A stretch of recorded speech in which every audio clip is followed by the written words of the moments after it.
샬롬의 뜻이 평화를, 궁극적인 어떤 개인과 어떤 이런 온 우주적인 어떤 평화를 가져올 수 있는 하나의 그런 의미 안에서, 히브리적 의미로서 샬롬은 워낙 하나님이 창조하신 바 된 원학의 그 의도대로, 원학의 계획대로 한 인간과 그리고 온 세계가 회복되는 것, 이런 의미가 있다고 합니다, 샬롬에서.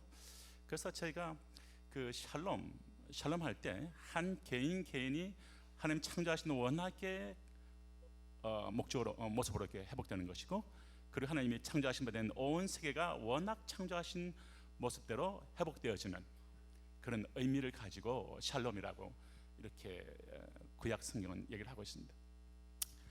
그리고 이 창세기 처음부터 해서 그 사도행전을 보게 되면 주님이 십자가에 죽으시고 난 다음에, 그리고 또 부활하시고 난 다음에 첫 번째 하셨던 세미나가, 40일 동안 했던 세미나가 하나님 나라에 대한 것을 볼 수가 있습니다. 하나님 나라에 대해서 강의를 하시고, 그리고 또 사도 바울이 사도행전 제일 끝에 보게 되면 셋집을 빌려서 하나님 나라에 대한 강의와 또 예수 그리스도에 관한 일을 강의하는 것을 볼 수가 있습니다.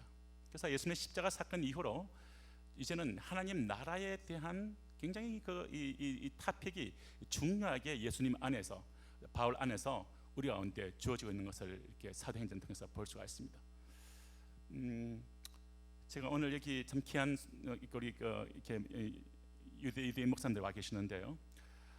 이분들 관계에서 조금 제가 얘기 좀 나누고 싶은 게 있습니다. 제가 1998년도에 그 초대교회를 좀 이렇게 찾고 지향하면서 미국 메릴랜드에 있는 예수 믿는 그 이렇게 유대인 신학교에서 이렇게 좀 이렇게 공부도 하고, 그리고 이제 교목으로 일을 한 적이 있었습니다. 그 신학교가 유일하게 예수 믿는 유대인 신학교였는데, 그 당시에 1세대들이 이제 예수를 믿을 때, 예수를 믿게 되면 굉장히 심한 핍박이 있습니다. 어떻게 유대인이 예수를 믿냐? 심한 핍박이 있는 거죠. 그런데 불구하고 이 사람들이 예수를 메시아로 고백하는 가운데서 집안에서 쫓겨나기도 하고, 그리고 유산이 받지 못하는 어려움도 당하기도 하고, 그렇지만은 예수를 선택한 사람들이 함께 공동체를 이루고, 또 그 안에서 함께 또 이렇게 신학교를 세우고, 또 함께 초중고등학교를 세워서 그런 이렇게 공동체를 하고 있었습니다. 거기서 이제 이렇게 교목으로 일을 하게 되고, 하다 보니까 이제 처음으로 예수 믿는 유대인들을 위한 DTS라고 하는 것을 하게 됐습니다. 그래서 그 DTS를 디렉터로 이렇게 섬기면서 그 청년들을 한 5개월 훈련시키고, 그다음에 6개월째 될 때 데리고 저희가 대서양을 건너서 이 100인계 유대인들 청년들 25명을 데리고 아프리카를 건너왔습니다. 갔던 것이 이제 이티오피아 북부 곤다를 갔습니다. 전 생전 전혀 알지 못하는 곳을 간 것이죠. 갔는데 그 북부 곤다를 갔더니 거의 한 3,000년, 거의 한 3,000년이 될까요? 그 이렇게 솔로몬과 시바의 후예들이라 하는, 그리고 또 이렇게 유대인들의 그 후예라 하는 그 사람들이 구약 성경만을 안고 그들이 살고 있는 깊은 산골 골짜기로 가게 됐습니다. 근데 어제 구약 성경만을 안고서 그 여호와 하나님의 이름을 부르고, 그리고 가니까 다윗의 별들이 그려져 있고, 그리고 또 랍비가 그 안에 있고 한데, 이분들이 그 이렇게 어떤 동구권 유대인들 또는 서방권 유대인들하고 좀 틀리게, 이분들은 어떤 뭐 탈무드나 이런 것이 없이 오직 구약 성경만을 가지고 살아온 거예요. 구약 성경만을 가지고서 거의 한 3,000년을 살아왔는데, 그런 가운데 이분들 가운데 가서 이제 복음을 전하게 됐습니다. 했는데 그때 거기 있는 그 하나의 그런 치프라 하는 분 집에 들어갔는데, 그 집에 들어가서 이제 제가 복음을 나누게 되었죠. 나누게 되고 하는데, 함께 그 이티오피아에게 커피를 이렇게 해주셨는데, 그 커피를 이렇게 함께 마시고 있었는데 굉장히 그 집에 강한 하나님의 임재를 느꼈습니다. 저는 오늘도 성령이 역사한 줄로 믿습니다. 문자적인 성령이 아니라 실제 성령은 오늘도 살아서 우리 가운데 역사하는 하나님인 줄로 믿습니다. 그래서 그날 커피를 이렇게 다 우리 학생들 같이 이렇게 마시고 있는데 하나님의 영이 충만히 임재해 있는 거예요. 와, 신비롭다. 우리가 메릴랜드에서 매일 체프를 할 때 정말 우리가 그 하나님의 그런 강한 임재를 우리가 경험하고 6개월 동안 우리가 DTS를 경험하고 왔는데 어떻게 이렇게 강한 하나님의 임재가 이 집에 와 있냐. 그때 제가 느낀 생각이 뭔가 하니까 마치 고넬료 집에 베드로가 천사의 이끌림을 받아서 가서 복음을 전했을 때 하나님의 성령께서 그 이렇게 말씀을 전할 때 저희 성령이 임재하시고 그 집안에 놀라운 그런 구원의 역사가 일어나고 정말 성령 역사가 일어났던 그 사건이 생생히 기억이 났습니다. 그래서 오늘 제가 우리 학생들한테 그랬죠. 우리 이 시간에 커피 마시는 거 중단하고 우리 이분들 위해서 우리 같이 우리 좀 오늘 기도하자. 그래서 이사야서 52장 53장을 열어서 그가 찔림은 우리의 허물을 인함이요 그가 상함은 우리의 죄악을 인함이라. 그래서 유대인들 가운데 정말 그런 라인 오브 주다로 오는 그런 왕으로 오는 메시아는 알고 있지만 십자가 이 서플링 설번트, 이 고난받는 종으로서 오시는 이 십자가에 달림받은 예수에 대해서 메시아로 깨닫지 못하고 있는 유대인들 가운데 이 정말 이 십자가에 달림받은 그 예수가 유대인들의 참된 메시아이고 오직 유일한 구원의 길인 것에 대해서 선포해야 할 필요성을 느꼈습니다. 그래서 그들이 잘 알고 있는 이사야서 52장, 53장 그것을 펼쳐서 나누고 그런 가운데 그들이 마음을 열고 그들 온 집안이 다 나와서 그날 저희가 함께 그들에서 기도할 때 정말 성령이 임하시고 그들이 성령으로 충만한 은혜를 받고 그런 온 집안이 구원을 받는 역사를 봤습니다. 그날 집으로 제가 이제 그 곤달에 있는 호텔로 돌아오면서 우리 학생들 25명 함께 참 마음이 기뻤습니다. 우리 6개월 동안 기도하고 왔는데 이 100인계 유대인 청년들이 아주 마음이 기뻤습니다. 그런데 그런 가운데 그 다음날 집회에 대한 이 집회는 하나의 그런 뭔가 하나의 인디케이터 같이 하나의 그런 사인이었습니다. 그 다음날 집회를 가는데 한 200명 이상 사람들이 이렇게 해관에 몰려 나왔습니다. 그들 가운데 예수에 대해서 다시 말씀을 제가 함께 왔던 또 동역자가 말씀을 전했는데 예수 믿을 사람 나오시오. 한 두 사람이 앞에 나왔어요. 2명이 예수를 믿었습니다. 근데 참 제 마음에 물론 감사합니다. 예, 이 정말 오랫동안 잃어버렸던 그 영혼들이 예수께 돌아오니까. 근데 제 마음속에 와, 우리가 진짜 이분들 위해서 6개월을 기도를 하고 훈련을 받고 훈련하고 이렇게까지 우리 대서양을 건너서 이렇게 아디스아바바 통해서 곤달까지 날아왔는데 하나님 이 영혼들을 어떻게 하기 원하십니까? 라는 생각이 들었어요. 그냥 뭐 어떤 분이 그런 말 하더라고요. 장로님께서 이스라엘 성지를 갔는데 첫 버스 안에서 절대로 눈을 붙이지 않으세요.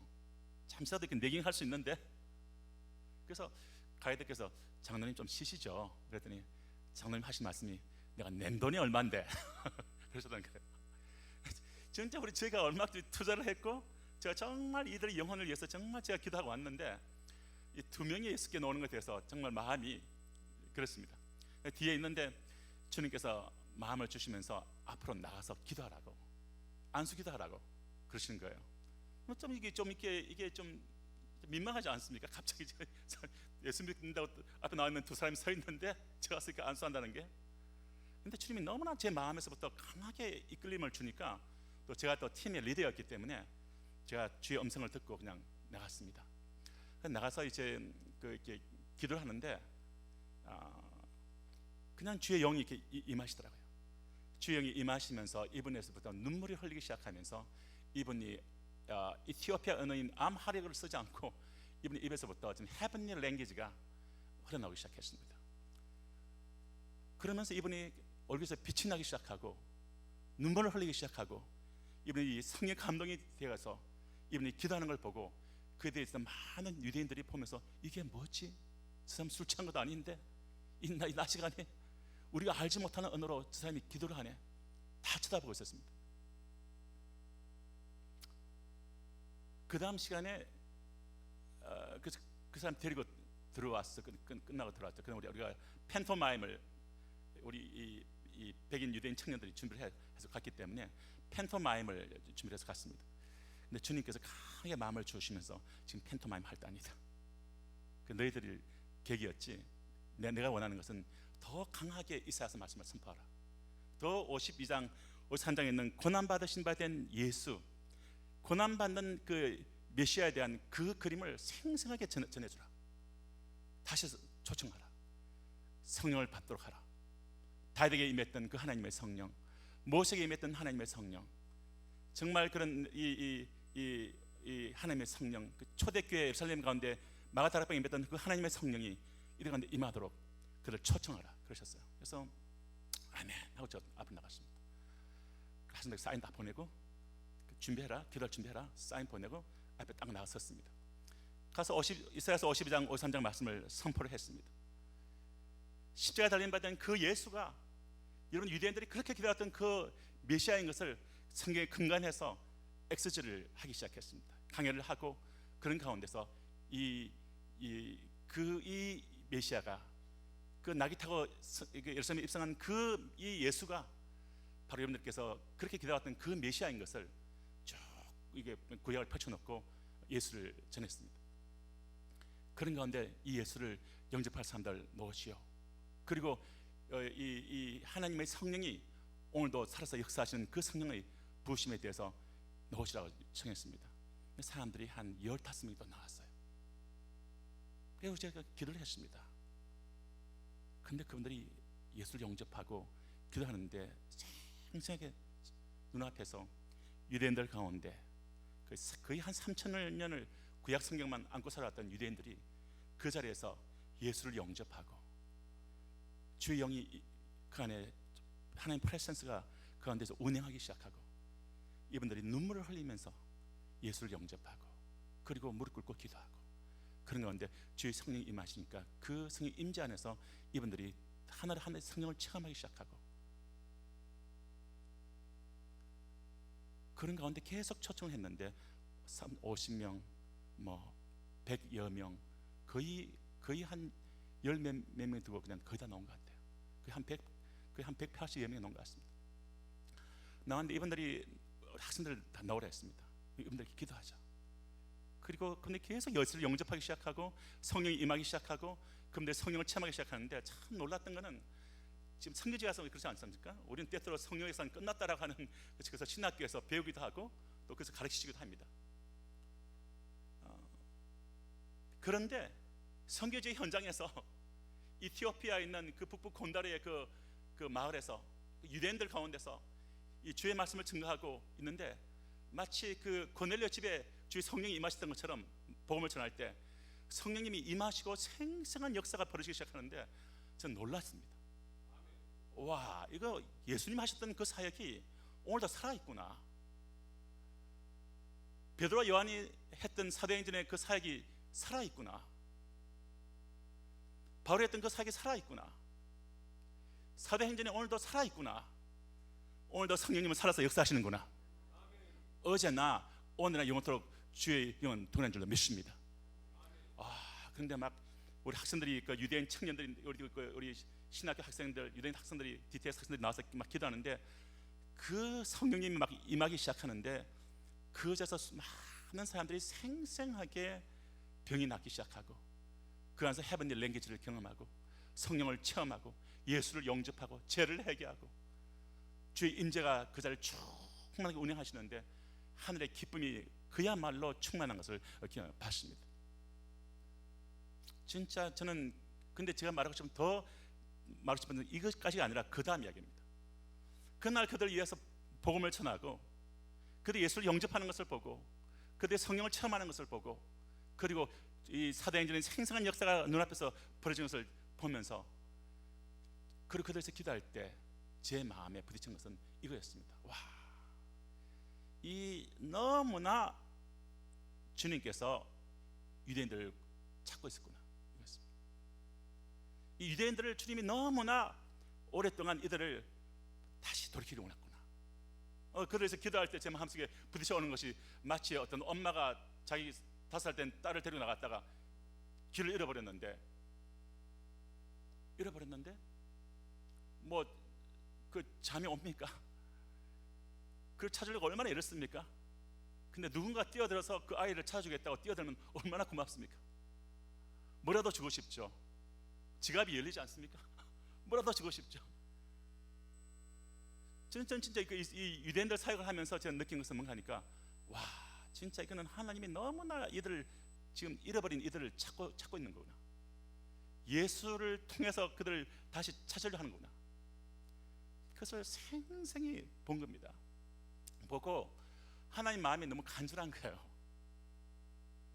그들에서 기도를 할 때 너무나 마치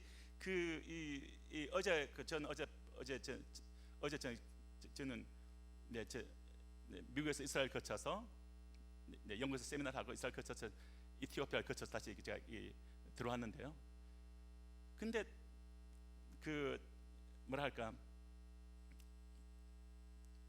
어제 제가 남북 이산가족 찾기하는 그 장면을 이렇게 조금 돼 있길래, 같은 우리가 코리안으로서 조선의 사람으로서 제가 같이 이걸 좀 보는데 눈물이 나더라고요. 그 어머니가 보니까 그 딸과 만나는 그 장면을 보게 되는데 그냥 끌어안고 말을 못하는 거예요. 하염없이 그냥 얼굴을 부비더라고요. 그냥 이마를 맞대고 얼굴을 부비면서 그냥 끌어안고 계속 등을 쓰다듬는데, 그냥 막 눈물을 계속 흐르고 있는 어머니와 그 딸의 모습을 보게 됐습니다. 근데 그걸 보면서 참, 그때 내가 곤다리에서 그 이티오피아 유대인들에게 사역을 할 때 그때 그걸 내가 느꼈지. 그래서 어제 다시 제가 생각을 하게 됐습니다. 하나님의 심정이 너무나 찾고 있는 거예요.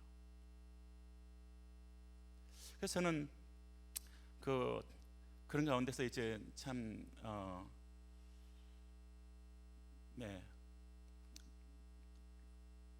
저도 이렇게 복음주의권에서 자라왔고, 또 저도 이렇게 또 미국에 있는 고등 커넬 신학대학원에서 또 하는 학생들을 돌보고 또 교목으로 또 일을 하게 되고, 또 하는 그런 복음주의권에서도 일을 해왔기 때문에, 또 해외 한인 장로회 또 같은 또 그런 한 목사로 또 일을 하고 있고, 그러니까 어떻게 이게 도대체 이스라엘 대한 이 마음이 계속 이렇게 들어오는데, 도대체 이게 성경에서 성경에서 어떻게 말하고 있나? 성경을 가르치는 사람들이기 때문에, 그래서 도대체 성경은 뭘 말하고 있나? 그래서 성경을 뒤져보기 시작했습니다. 그래서 오늘 제가 저도 참 부족하지만 나름 성경을 보면서 이 성경에 이런 게 있구나, 이런 게 있구나, 이런 게 있구나. 특히 오늘 이 아침에는 제가 제한된 시간들을 가지고 있기 때문에 예수님의 오시는 것과 유대인들의 회심하는 것이 어떻게 관계되어 있는지, 그리고 유대인들이 회심하는 것이 나의 킹덤 컴, 하나님 나라 임하라고 기도하라 했는데 그것과 무슨 상관이 있는지, 이런 것들에 대해서 특히 저희 복음주의권은 굉장히 깊게 연구를 하지 않습니까? 성경 신학적으로. 저도 성경 신학을 전공했기 때문에. 그래서 그런 가운데 이 아침에 첫 번째 강의 부분은 주님의 다시 오시는 것과 유대인의 회심이 어떻게 연결되어 있는지 나름 성경을 통해서 찾아본 한 6개 정도의 패시지를 열어서 함께 좀 보고자 합니다. 그래서 여러분들께서 함께 이렇게 나누고, 그리고 식사할 때 함께 또 이렇게 여러분들께서 갖고 있는 어떤 퀘션이 있다면 또 해주시고, 또 저희가 또 모르는 것을 제가 배우기 원합니다. 그래서 우리가 한번 진지하게 한번 주님 앞에서 이 말씀을 열어보겠습니다. 마태복음 24장을 한번 열어보시죠.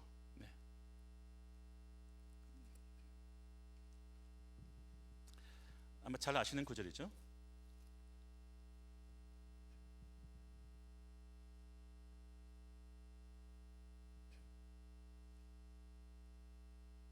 특히 저희 멘토이신 미국 복음주의 신학학회 회장이셨던 닥터 월터 카이저는 그런 말씀을 계속 해주십니다.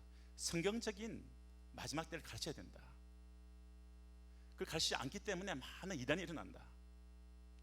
그러면 복음주의권에 있는 사람들이 성경적으로 주님의 오심에 대해서 확연하게 가르쳐서 주님의 교회를 깨워야 된다. 잘못된 길에 빠지지 않도록 교회를 이끌어줘야 된다. 그런 얘기를 하신 것이 저는 늘 가슴에 담고 있습니다. 마태복음 24장을 3절을 함께 우리 보시겠습니다. 함께 읽죠. 저희가 함께 읽겠습니다. 예수께서 감람산 위에 앉으셨을 때에 제 아들이 종룡이 와서 가로되 우리에게 이르소서 어느 때에 이런 일이 있겠사오며 또 주의 임하심과 선 끝에는 무슨 징조가 있겠습니까? 예수님하고 사도들이 직접 대화한 내용이 담겨 있습니다. 주님, 언제 주님이 다시 오십니까? 두 번째는 세상의 끝은 무엇입니까? 이 질문을 합니다. 했을 때 그 밑에 날과 시를 말하지 않으셨어요. 그 날과 시는 아무도 모릅니다. 그 말을 하면은 잘못된 거죠. 그러나 24장에 보게 되면 주님은 대신 사인을 주십니다. 이러한 사인이 있거든. 깨어서 그 날과 그 시에 대해서 깨어서 생각해 보라고 말씀하십니다. 14절 말씀을 우리가 그런 가운데 좀 더 객관적이고 좀 수학적으로 생각할 수 있는 두 가지 이렇게 우리 지성을 사용해서 이해할 수 있는 두 가지 사건을 같이 보면 좋겠는데 14절에 말씀을 함께 읽겠습니다. 이 천국 복음이 모든 민족에게 전거되기 위하여 온 세상에 전파되리니 그제야 끝이 오리라. 이 말씀대로 하면은 예수님께서는 말씀하시는 것이 이 복음이 모든 민족 가운데 전파되면 그제야 끝이 오겠다 말씀하십니다. 할렐루야. 예, 그렇습니다. 그러면 이 민족이란 이 단어의 헬라어가 어떤 것입니까?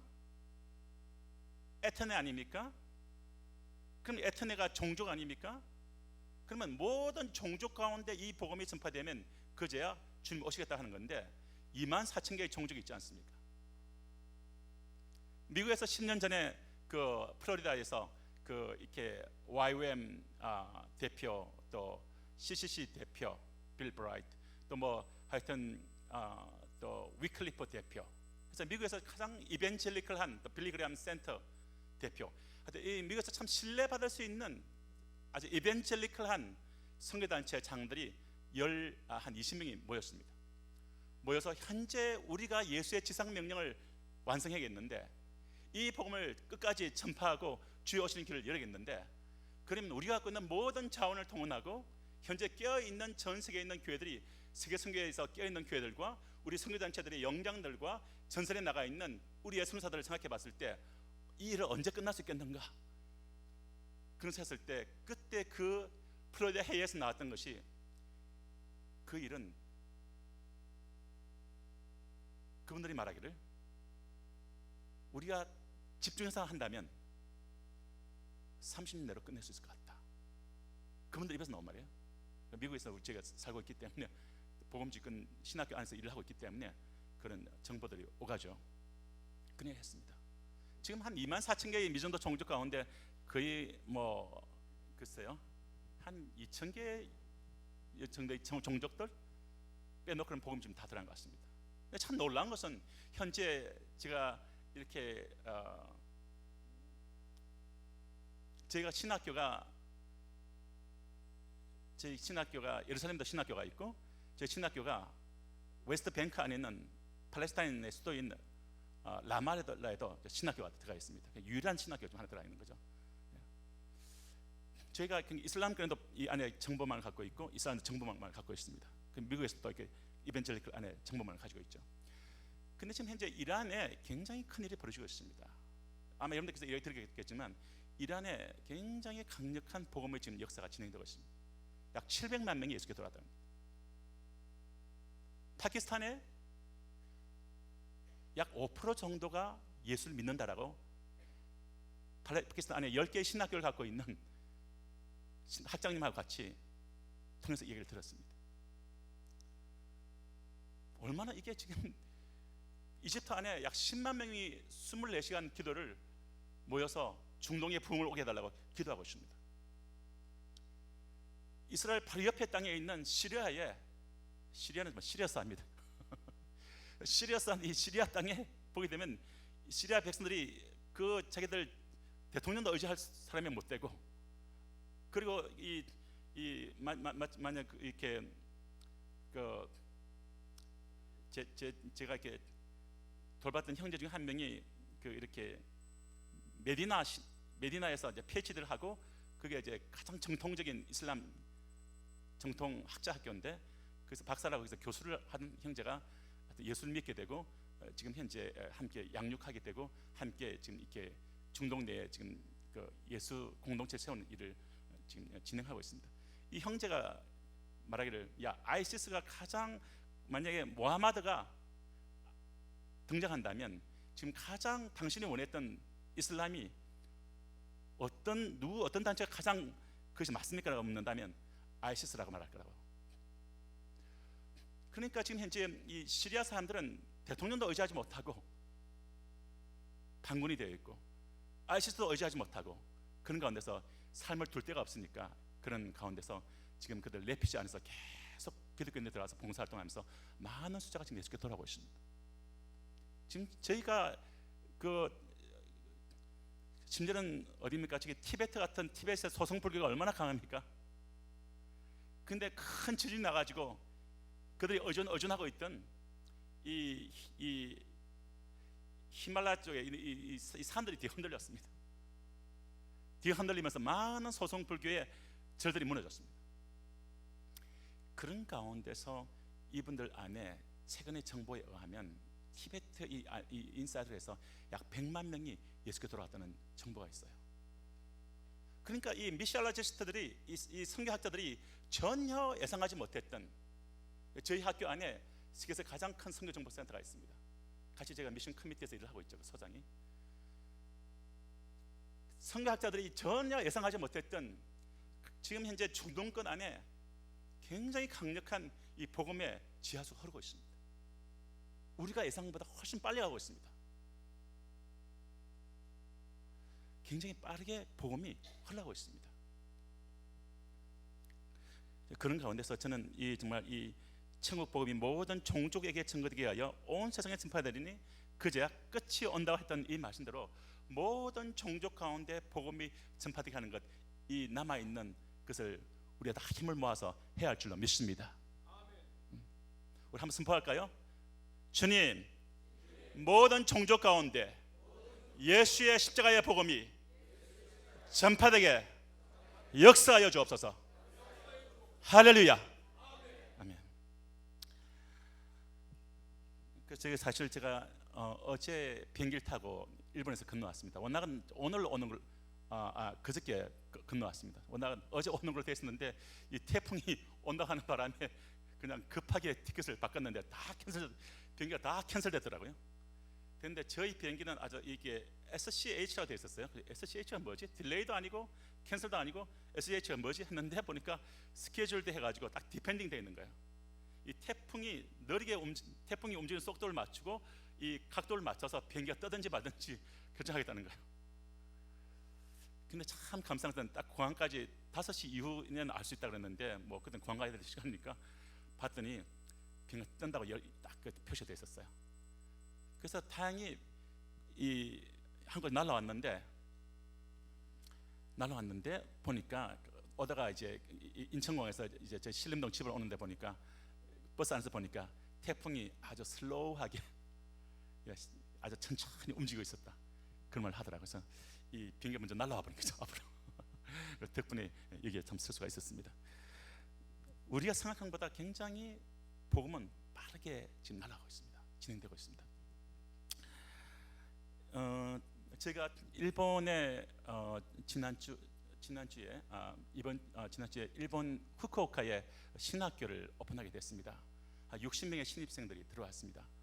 그래서 참 신학교를 개교하고 또 거기에 현재 제 교수진들이 3명이 거기서 미국에서 또는 이렇게 한국에서 온 교수들이 3명이 거기서 강의를 진행을 하고 있습니다. 근데 저희가 보면서 이 복음을 전파를 위해서 곳곳에 지금 세계 곳곳에 이렇게 신학교를 세우고 계속 이렇게 세계 선교를 위해서 이렇게 한쪽에 진행하고 있습니다. 그러면서도 저의 마음속에 계속해서 이스라엘에 대한 하나님의 영혼을 찾고자 하는 그 갈망을 느끼고 있기 때문에 그런 가운데서 이 복음의 사역을 이스라엘 가운데 복음을 전파하고 저희가 하는 것은 교회 개척입니다. 이스라엘 가운데 교회를 개척해야 된다. 교회 개척은 주님의 지혜인 줄로 믿습니다. 바울도 궁극적으로 교회를 개척했습니다. 교회를 개척하는 거죠. 그래서 이사장의 말씀을 또 두 번째 주님이 오시는 그 사인을 대해서 얘기를 하자면 30절을 한번 보겠습니다. 인자의 징조가 하늘에서 보이겠고 그때 땅의 모든 족속들이 통곡하며 그리 인자가 구름을 타고 능력과 큰 영광으로 오는 것을 보리라 말합니다. 예수님이 구름을 타고 오십니다. 인자가 구름 타고 영광으로 가운데 내려오십니다. 오시는데 큰 나팔 소리가 울려 퍼지고 택한 자들을 사방에서 불러 모으십니다. 우리 함께 여기 함께 할 줄로 믿습니다. 그런데 32절 말씀이 또 있다는 겁니다. 주님 오신다는 사인을 얘기하실 때 32절 말씀을 하시고 난 다음에 하시는데 이 말씀을 함께 읽겠습니다. 무화과 나무의 비유를 배우라. 그 가지가 연하여지고 잎사귀를 내면 여름이 가까운 줄 아나니. 자, 이 말씀은 맨데이트입니다. 명령이죠. 명령형입니다. 배우라는 겁니다. 예수님이 직접 당시 제자들에게 배워라, learn 말합니다. please란 말도 없어요. either or도 없습니다. 하든지 말든지 선택이다 아닙니다. 주님은 아주 클리어하게 말씀하는데 learn the lesson about the fig tree. 무화과 나무의 비유를 배우라고 예수님께서 직접 말씀하십니다. 무화과 나무가 무엇인가 할 때 이스라엘에 대해서 구약 성경을 알고 있는 제자들이 봤을 때는 이스라엘에 대한 상징적인 나무가 세 가지가 있습니다. 네, 감람나무가 있고 포도나무가 있고 그리고 또 이렇게 올리브 추리가 또 무화과 나무가 있습니다. 그래서 무화과 나무의 비유를 배우라는 이 말씀을 할 때 이 말씀을 우리가 이스라엘에 대한 것을 너희가 알기를 원한다, 이스라엘에 대해서 배우기를 원한다라고 해석할 수가 있습니다. 그런데 그 말씀을 하시면서 그 가지가 연하여지고 잎사귀를 내면 이란 이 말입니다. 그 가지가 연하여지고 잎사귀를 내면, 그 가지가 연하여지고 잎사귀를 내면 이 말씀을 우리가 두 가지로 해석을 해볼 수가 있죠. 이스라엘의 물리적인 회복이라고 볼 수가 있겠습니다. 1900년 동안 죽어있던 것 같은 이스라엘이 다시 물리적으로 회복되어지면 마치 봄이 오게 되면 그 이렇게 조그만 레이크 옆에 있던 그 이렇게 버드나무 잎이, 버드나무가 푸른 물기가 들어오기 시작하면서 풀어지듯이 이스라엘이 생기를 얻기 시작하고 이스라엘이 살아나기 시작하고 그리고 그 다음 말씀은 물리적으로 회복되기 시작하고 잎사귀를 내면 할 때 잎사귀를 제가 신뢰할 만한 그런 해석들 안에서 봤을 때는 잎사귀는 예수 믿는 유대인들이라 이렇게 보면 더 가까이 해석된 것이 아닌가. 유대인들 가운데 유대인들이 오랫동안 죽어 있었던 것 같고 예수를 영접하지 않았던 유대인들이 예수를 영접하기 시작하면, 유대인들이 예수를 영접하기 시작하면, 유대인들 가운데 예수를 믿는 사람들이 일어나기 시작하면 여름이 가까운 줄 알라. 여름이 뭡니까? 여름이라는 뜻은 저희가 이렇게 봤을 때 추수의 끝을 이라는 의미가 있잖아요. 추수가 끝날 때라는 의미가 있는데 여름이라는 뜻이 유대인들 이해 안에서는 여름이 끝난다. 여름은 추수가 끝난다. 그 말은 영적 추수가 끝난다. 그러면 메시아가 온다는 거죠. 여름이 가까운 줄 알아라. 어느 신학자가 한 말이 아닙니다. 예수님이 하신 말씀입니다. 가까운 줄 아나니 그 다음 말씀이에요. 33절 함께 읽겠습니다. 이와 같이 너희도 이 모든 일을 보거든 인자가 가까이 곧 문 앞에 이른 줄 알라. 예수님이 직접 사인을 때와 시는 날짜는 아무도 알지 못한다 그랬어요. 그러나 사인을 알려주십니다. 이와 같이 너희도 이 모든 일을 보거든 말씀합니다. 이 앞에 있는 사인을 말씀하시고 모든 종족 가운데 복음이 드러나는 것을 보거든, 또 그 외에도 이런 어떤 사인들을 보거든, 그리고 이스라엘이 물리적으로 회복되고 유대인들 가운데 예수를 믿는 일이 일어난 것을 보거든, 이 모든 일을 보거든 인자가 예수가 가까이 곧 문 앞에 이른 줄 뭐라고요? 알라는 겁니다. No, 알아라. 알아야 된다. 예수의 모든 말씀은 우리를 깨우는 말씀인 줄로 믿습니다. 그러면서 진실로 내게 이른다. 이 세대가 지나기 전에 이 일이 다 이룬다라고 말씀하시죠. 자, 그러면 여기서 한 걸음만 더 들어갑시다. 무화과 나무의 비유를 배우라. Learn the lesson about the fig tree. 이 the라는 단어가 들어 있습니다. 제가 이 성경 신학을 하게 될 때 저희가 이 헬라를 가지고 따집니다. 그럴 때 덜한 단어가 앞에 붙어 있습니다. 근데 이 덜한 단어를 가지고 학자들이 많이 이렇게 탐구를 하고 이것이 전체 성경의 문맥적으로 이것이 어떤 것을 받고 있는가를 이렇게 많이 따지고 깊게 토론을 많이 합니다. 더라고 하는 헬라어를 사용하게 될 때 이것이 꼭 앞에는 어떤 것을 받는다라고 100% 말을 할 수는 없지만 많은 경우는 앞에 있는 것을 받는 그런 용례가 있습니다. 그래서 그럼 더라고 하는 더 피거츄가 있는데 그럼 이 성경 신약 마태복음 안에서는 이 문맥적인 흐름 안에서 이 더라고 하는 헬라어적 용례 안에서 왔을 때 그럼 그 앞에 피거츄가 있어야 되는데 그것이 어디 있나 하고 이렇게 앞으로 펼쳐보게 되는 21장 19절을 한번 보시면 좋겠습니다. 21장 19절. 우리 목사님들이 많이 오셨기 때문에 제가 조금 헬라어나 조금 어떤 신학적인 얘기를 하셔도 이해를 좀 해주시기 바랍니다.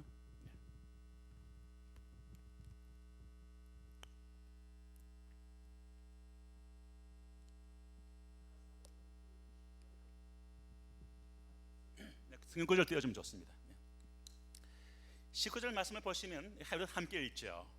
길가에서 한 무화과 나무를 보시고 그리로 가서 잎사귀 밖에 아무것도 얻지 못하시고 나무에게 이르시되 이제부터 영원토록 내게 열매가 맺지 못하리라 하시니 무화과 나무가 곧 마른지라 됐습니다.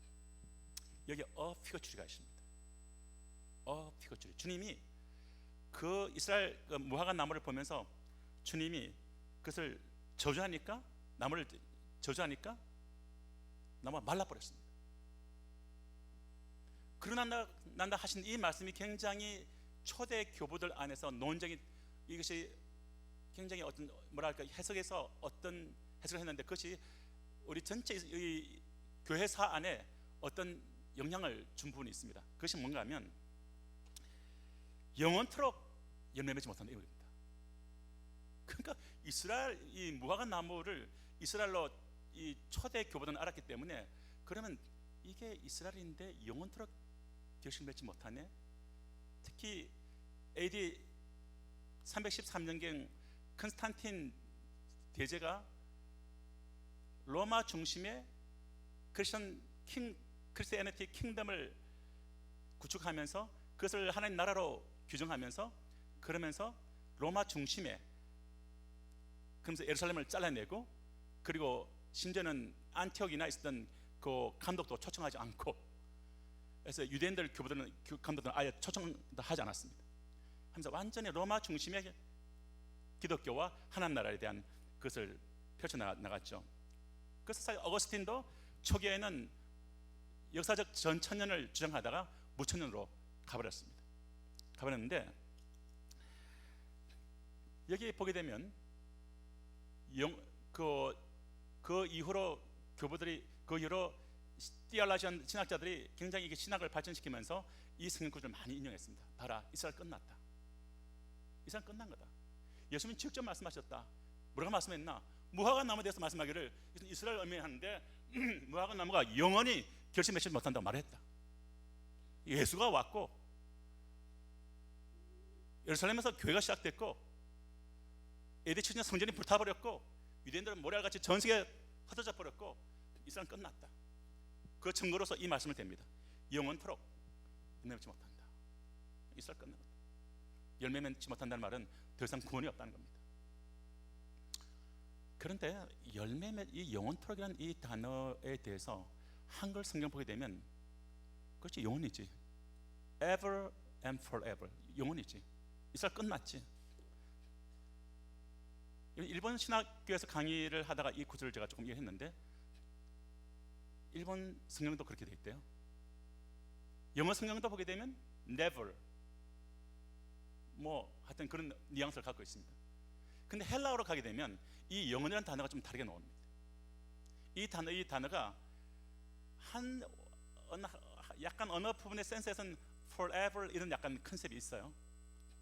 그런데 또 이 용례를 따져보게 되면 indefinite long time 이렇게 되어 있습니다. 정해지지 않은 indefinite long time 또는 remote 이렇게 되어 있습니다.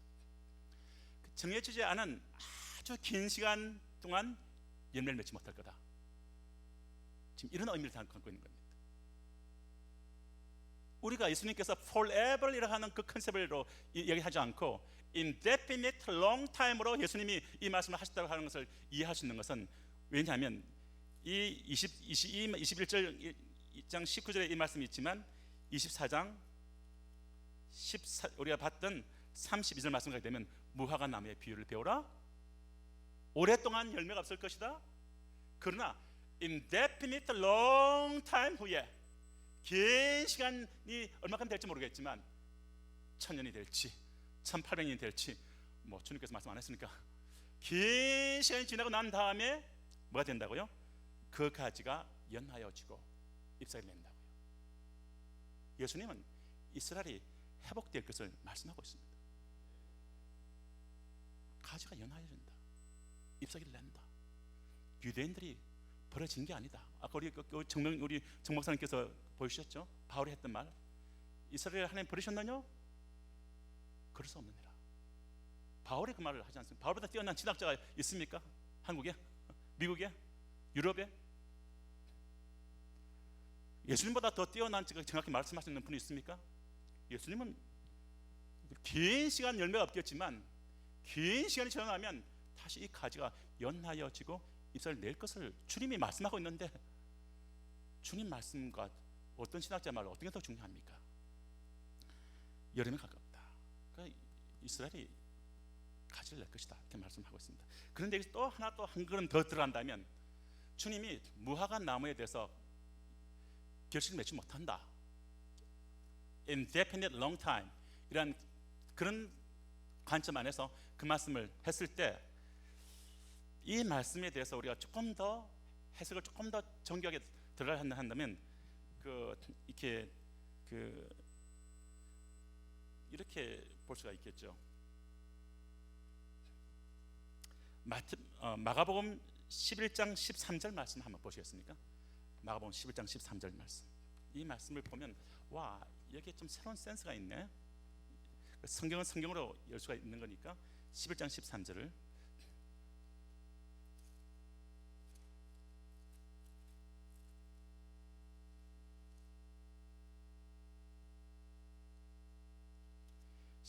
가시게 되면, 무화과 보신 적 잎사귀 외에 아무것도 없더라. 그 다음 어떻게 되어 있죠? 이는 무화과의 때가 아니다는 거죠. 이 말씀을 볼 때 그냥 지나가십니까? 아니면 이 말씀에서 뭔가를 느끼십니까? 이는 무화과의 때가 아니었다는 거죠. 예수님이 부활 성천하고 난 다음에 감람산 주께서 40일간 하나님 나라 킹덤 오브 갓을 강론을 하시고 난 다음에 하나님 나라가 도래하게 되는 그 위대한 하나님의 사건을 강의를 다 끝나고 난 다음에 제 아들이 이런 질문을 합니다. 그러면 이스라엘 나라가 회복될 때가 이때입니까? 이 질문이 자다가 봉창을 떠는 소리입니까? 동문서답하는 겁니까? 제 아들이 그렇게 머리가 없습니까? 하나님의 성령을 받았던 우리의 사도들이 그렇게 생각 없이 말한 겁니까? 아니에요. Kingdom of God, 하나님 나라가 이스라엘 회복과 연결되어 있는 말씀들, 이사야서 2장이라든지 곳곳에 있는 말씀들이 아마 동시에 떠올랐을 거예요.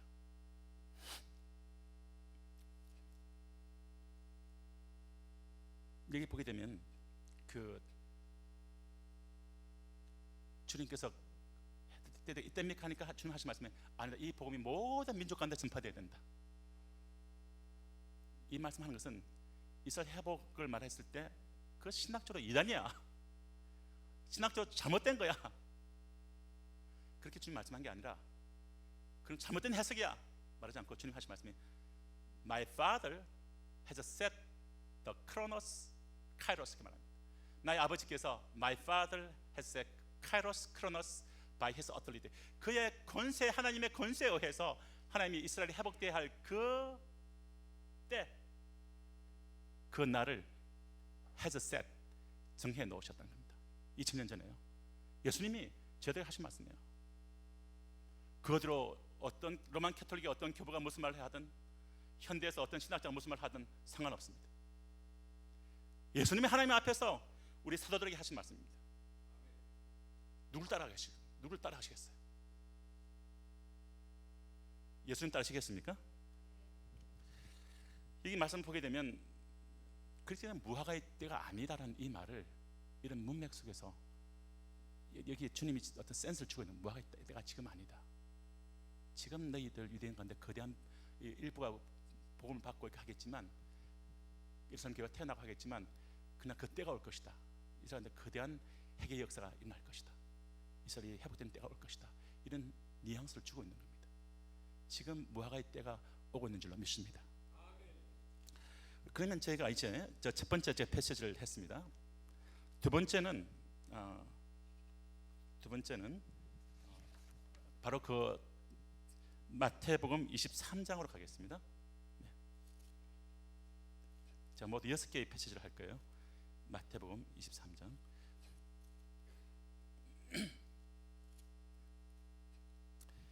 37절부터 39절까지 말씀인데요. 이 말씀 아마 익숙하게 아실 겁니다.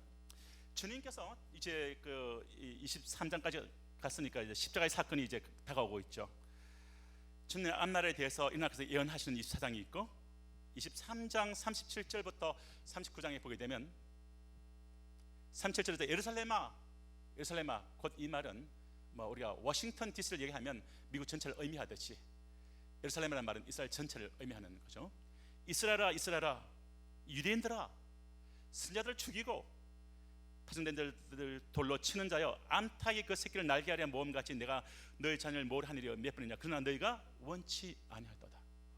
계속 이스라엘 예수님께로 돌이키려 했는데 앞에 선자들이 하나님께로 수부 돌이키려 했는데 계속 하나님 뜻을 거스리고 거역하고 마침내 예수님까지도 거역해버리고 마는 그 이스라엘에 대해서 주님은 그렇게 내가 암탉의 새끼를 나게 하려 모래한 것 같은 그런 심정으로 내가 너희들 사랑하고 아끼는데 원치 않았다. 그래서 그 38절 보게 되면 같이 읽겠습니다. 어떤 일이 벌어집니까? 보라 너희 집이 황폐하여 버림받으리라. 이 집이라는 뜻은 이 유대인들이 쓰는 용례어 하면 집이라는 것은 하우스홀드 하면 하나의 그 가문 또는 이스라엘 전체를 의미할 수 있습니다. 보라 이스라엘 집이 황폐하여 버림받을 것이다. 황폐하여 버림받아 되지 않았습니까? 이 성경 말씀 예언이 성취되었습니까? 성취되었습니다. AD 70년경에 성전이 불타버리고 또 포로로 끌려가고 로마 가면은 개선문에 가게 되면 문호라가 메고 가는 유대인 노예들의 모습이 부조되어 있는 것을 볼 수가 있어요. 그때 끌려가서 만든 건물이 뭡니까? 콜로세움을 유대인들이 세운 거 아닙니까? 노예들이 황폐해서 버림받았습니다. 그리고 온 세계에 흩어져 버렸습니다. 황폐해서 버림받았습니다. 이스라엘 땅도 아주 황폐한 땅이 되어버렸습니다. 마치 저기 시골에 있는 할머니 한 분이 겨우 남아서 아들 다 수도로 가고 할아버지 돌아가시고 혼자 남아 살고 있는데 할머니가 90세 된 할머니가 돌아가시고 나면 한 5년 지나가면 그 집이 그냥 초가집에 그냥 잡초가 나고 지새끼들 뛰어다니고 아주 집이 황폐해버립니다. 이스라엘 땅이 그렇게 되어버렸습니다. 아주 황폐한 땅이 됐습니다. 마크 트웨인이라는 미국 작가가 1885년에 이스라엘 땅을 방문했을 때 그가 남긴 중요한 기록물이 있는데 마크 트웨인이 어떤 말을 했습니까? 내가 전 세계 곳곳을 다녀보고 있는데 꿀과 젖이 흐른다는 이스라엘 땅이 이렇게 황폐할 수가 있는가? Such a desolate. 그 문장 때문에 정확한 표현을 쓰고 있더라고요. 마크 트웨인이 Such a desolate. 이렇게 황폐할 수가 있는가? 너무 황폐하다. 그런데 여기 황폐하여 버림받으리라 이 표현하고 에스겔서에 또 36장 가보시면 이스라엘 땅이 황폐하여 버림받은 땅이 개간될 것이다. 그리고 지나가는 자의 눈에 보기에 볼 때 황폐했던 그 땅이 개간될 것이다 했던 에스겔의 그 예언의 말씀을 아마 글쎄요 그 마크 트웨인은 몰랐겠지만 그 너무나 황폐하다. 그런데 여기까지 가면은 오늘날 많은 신학자들이 얘기한 것과 같이 이스라엘은 끝났다고 말할 수 있습니다. 이스라엘 끝났다. 또 로만 캐톨릭에 있던 교부들이 했던 것 같이 끝났다. 더 이상 이스라엘은 없다 라고 선포했던 것이 사실 로만 캐톨릭의 공의회에서 발표한 겁니다. 끝났다. 같을 겁니다. 그런데 38절로 끝나지 않습니다. 예수님의 말씀이 39절까지 갑니다. 이 말에 하나 또 키가 있습니다. 같이 한번 읽어볼까요? 읽습니다. 내가 너희에게 노니 이제부터 너희는 찬송하려다 주의 이름으로 오시는 이여 할 때까지 나를 보지 못하리라 하시니라. 이 말씀 무슨 말씀입니까? 예수님이 다시 오실 때 비밀리에 온다고 말하지 않죠? 성경을 말하기를 예수님이 오실 때 모든 눈이 그를 볼 것이요 말했습니다. 그것이 복음적인 신학관이죠. 그러면 이 말씀들은 주님이 오신다는 거죠. 오셔야 되는데 유대인들 편에서 어떤 말을 하게 될 때까지는 주님 오시는 것을 보지 못할 거다 말을 합니까? 유대인들에게 하신 말씀이 너희들이 내게 대해서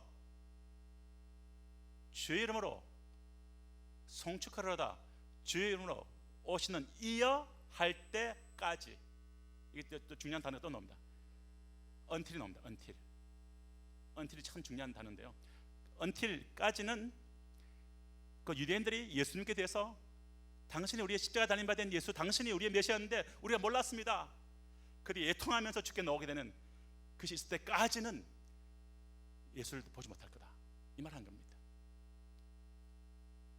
이 말을 이렇게 하면 뭐 유대인들이 뭐 개인적으로 본 어게인해서 예수를 경험하게 되는 그 차원으로 해석할 수 있겠지. 한데 근데 이 말을 그 차원까지 해석이 아닌 더 깊은 차원으로 유대인들 가운데서 예수를 메시아로 선포하게 되는 것이 예수가 오게 되는 것과 연결되어 있구나 하는 것을 해석할 수 있는 또 하나의 키가 있는데, 이 말씀이 어디서 예수님이 하신 이 말씀이 그냥 하신 말씀입니까? 아니요, 구약에서 인용한 겁니다. 어디서 인용했습니까? 시편 118편에 있습니다. 한번 가보실까요? 시편 118편.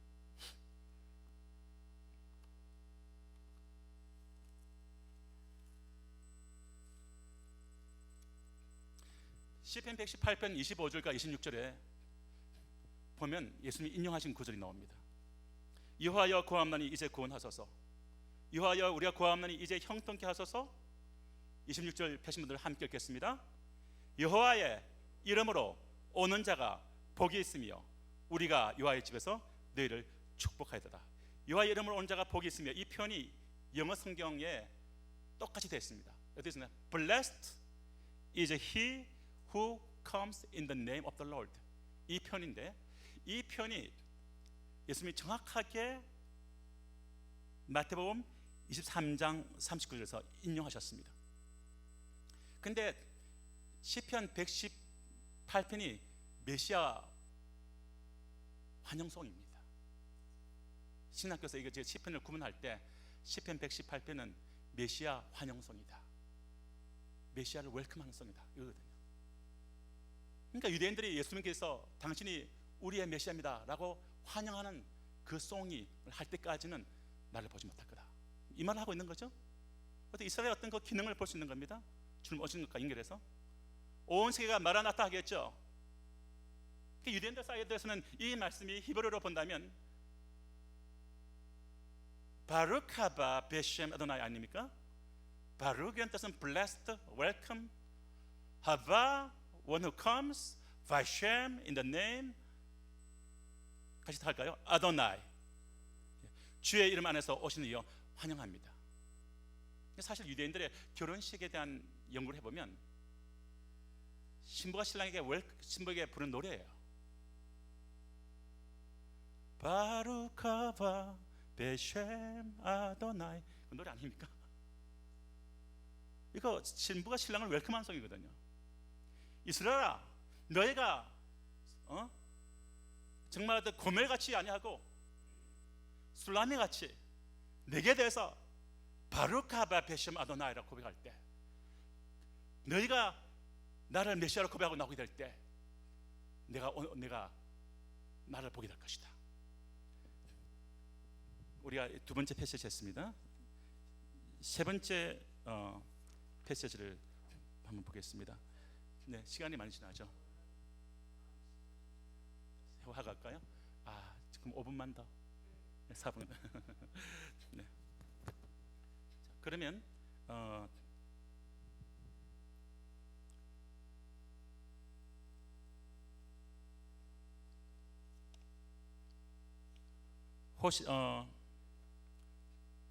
호세아서 5장 15절 하나만 더 펴시겠습니다. 호세아서 5장 15절.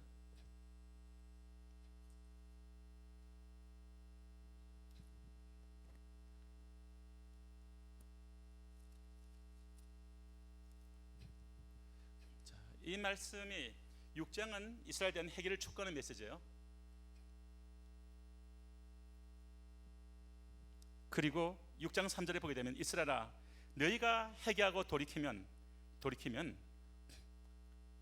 이틀 후에 우리 살리시며 3일에 일으키시겠다 말씀하면서 3절에 우리가 여호와를 알자 힘을 써서 여호와를 알자 그의 나오심은 새벽빛같이 일정하니 비와 같이 땅을 치는 늦은 비와 같이 우리에게 임하시리라 이런 말씀하세요.